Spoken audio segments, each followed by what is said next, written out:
So what are the main benefits and challenges in working with GIS in public sector?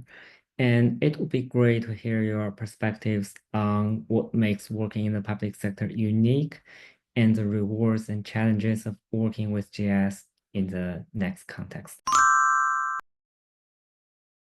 Yeah, just to mention also on the basis of what some other people just mentioned, I think some of your stories about how you got into this are really fascinating, and particularly Kangsan working in the field, and I think that's a really good point about how to get into anything really. You can do a lot of on-the-job learning. It's always a good start. So in answer to your question, I think the advantages of working with GIS in the public sector are that a lot of people, a lot of projects, mainly at least those that I work with, aren't necessarily the most cutting edge on a technological perspective, or they're not using necessarily the latest tools. There's a lot of people passing around Excel spreadsheets to kind of keep track of events and keep track of what's going on with data, even though people have really great skill sets. But it's also partly relating to maybe the technological capabilities in some of the contexts that we're working with, or some of our partners may not have access to either the same kind of resources, or maybe not as aware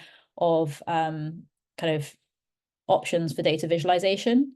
So I think one big benefit of having skills in GIS or being able to work in GIS is just being able to show people results or any of the data that they're working with, which they're normally presented in sort of very dry tabular format, in a much more visually appealing way, which also is a lot more impactful, and it's a lot more motivating, because when you can see that maybe there's one region which is in dark red when the surrounding regions are all in blue or green or whatever it is, and that is showing that's a really high level of poverty, or it's a real lack of service, or that there's like high rates of open defecation in that area, it really sort of focuses people's minds to think, oh, that's really a problem that we need to address, and we need to think about that. And I think it can also reveal a lot of hidden information that you don't necessarily see when you're just looking at a table. So that's sort of one advantage. But then what I would also say is there are challenges that come with that because of misinterpretation or overinterpretation of the data that is presented, particularly sometimes, especially if you're doing more of like a modeling type of analysis, where the underlying data that you're using is maybe a bit patchy, and you have to make a few assumptions in order to reach maybe the final statistics that you're trying to present. There can be some it's very much open to misinterpretation. So I would say we just have to be careful as people who are working with a bit more expertise in some of these areas about how we present the information that we share, and explain all of the caveats, the levels of uncertainty that go into those estimates, and the underlying assumptions as well.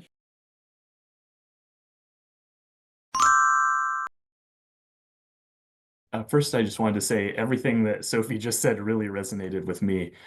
So I could probably just, sit down and refer to her. But one thing that especially resonated was this notion of transparency, communicating complex ideas to the public, especially members of the public who might not be very literate with data, and especially geospatial data. This is really challenging. And what I found sometimes, even for a concept as simple as, say, estimating the population of a geography, there's a lot of nuance to it. And sometimes there's a trade-off between, you have to decide how much of that nuance you want to communicate to people. On the one hand, they need the nuance to make sense of it, right? But people are busy and they don't always have the time or skills to understand those nuances. So finding that balance has been really challenging for me in my role. One thing I've noticed is that people really like to see the context surrounding their community.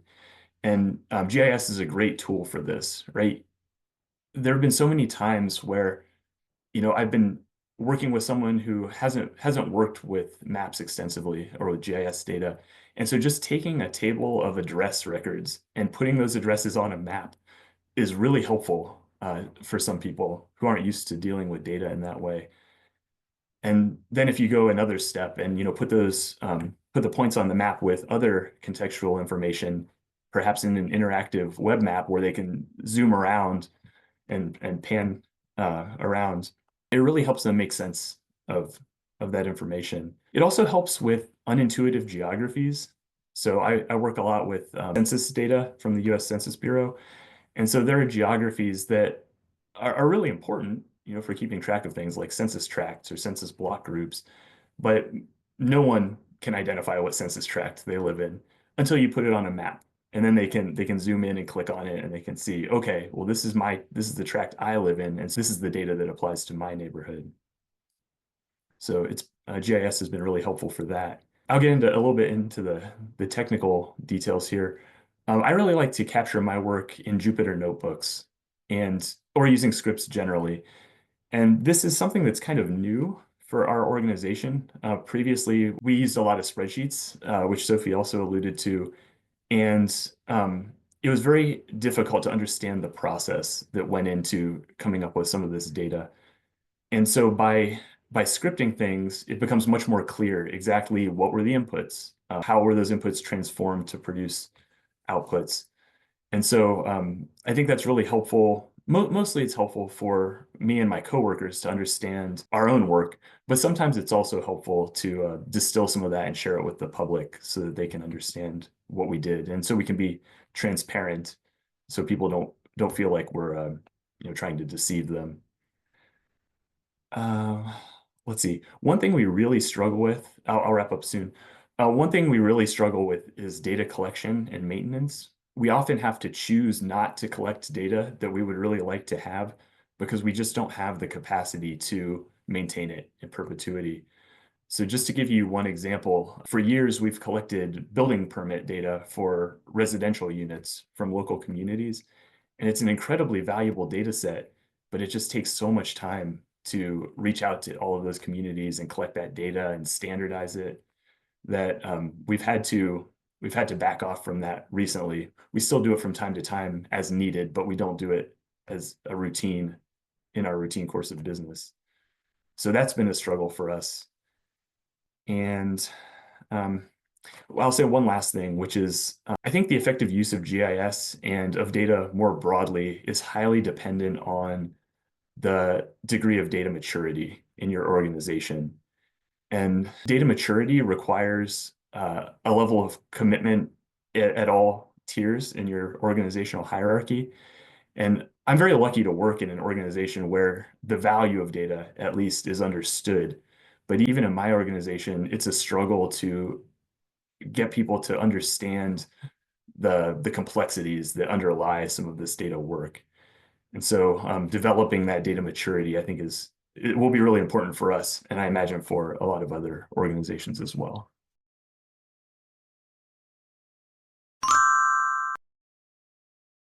I probably going to echo a lot of the points made by the other two panelists. I feel like working in public sector with the GIS, it does provide a lot of opportunities to collaborate. In my experience, I work in a big organization currently. They have a lot of responsibility. So the City of London, they do regular local government functions, but because they are also this quite old organization, they have a lot of responsibilities that have over the years they've kind of just accumulated. So in London, they are also responsible for the Port Health Authority for the Thames estuary. And so we, as an organization, we can work with the Port Authority and the data that they might collect, as well as sort of looking at the green spaces, which there are plenty of green spaces, not just in the City of London, but that they're also responsible for across Greater London. So I think it's something like 8,000 hectares or something. But we work with there's organizations that manage those too, and we work with the public realm officers, we work with public health, and each of these areas they're sort of collecting their own data, they're working on their own projects. And in my role, when we're doing work here around climate change and climate action, lots of these different areas of work fields that it can be useful to work with those and get the data that they have available and collaborate in that way. But I would say that the other side of that coin is that it can be quite siloed, and it can also be quite gate kept in a way. So if you're coming into an organization that's been there, it's very well established, a big organization, you're not going to know everyone there. You're approaching people and you're asking them to do something that is kind of outside of their remit, or like Adam said, maybe they don't actually understand what it is you're asking, because you want to do some work around getting access to data or modeling or mapping, and they've not really been exposed to that before. It's very easy for them to just kind of shut you out or stall or whatever it is, or push back entirely. So I think I've had experiences of both of those really. When it works, it's great, but when it doesn't, it can be very frustrating, I think. So that's kind of my takeaway experience of working in this public sector role. And I appreciate that not every organization will be the same, because if you do have senior people, as Adam said, that kind of buy into this, it can make it a lot easier. But for example, in my organization, that isn't really the case. I think that priorities differ a lot across different tiers and different departments.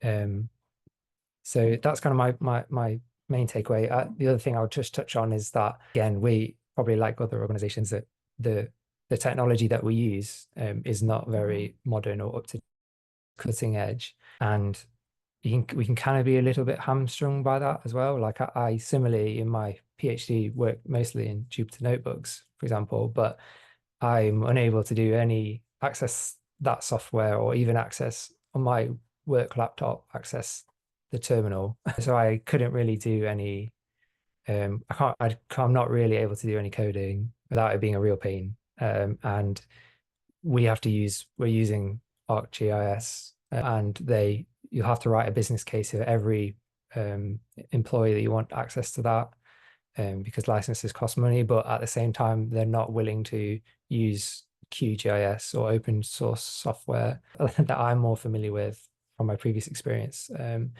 So it can be quite slow in that regard.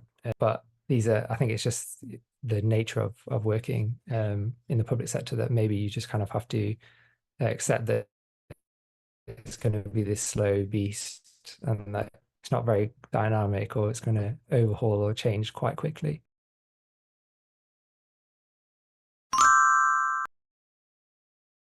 I want to say a little more detail.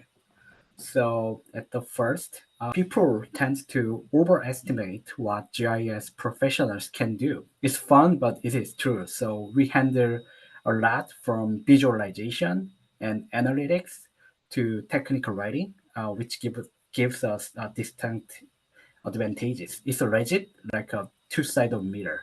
But sometimes I feel a sense of inadequacy. So I do not have deep ecosystem knowledge like a botanist, or climate expertise of the climatologist, or the coding skill of me is not as good as computer scientist. But the field of GIS changes quickly. So we have to be familiar with what these areas to do my job where.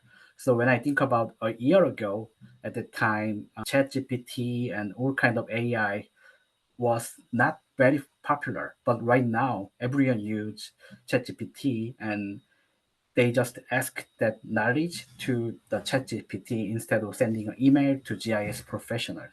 So we have to be prepared more than AI, and we have to know everything related to GIS. It's a kind of tricky to the GIS professionals in the field. But when it comes to interview and hiring field, you have to prepare your resume like a magician, that you can do everything what they require, what they need to know, like from the visualization skills and data analytic skills, and for everything. And I wanted to tell a little more about working as an immigrant GIS professional.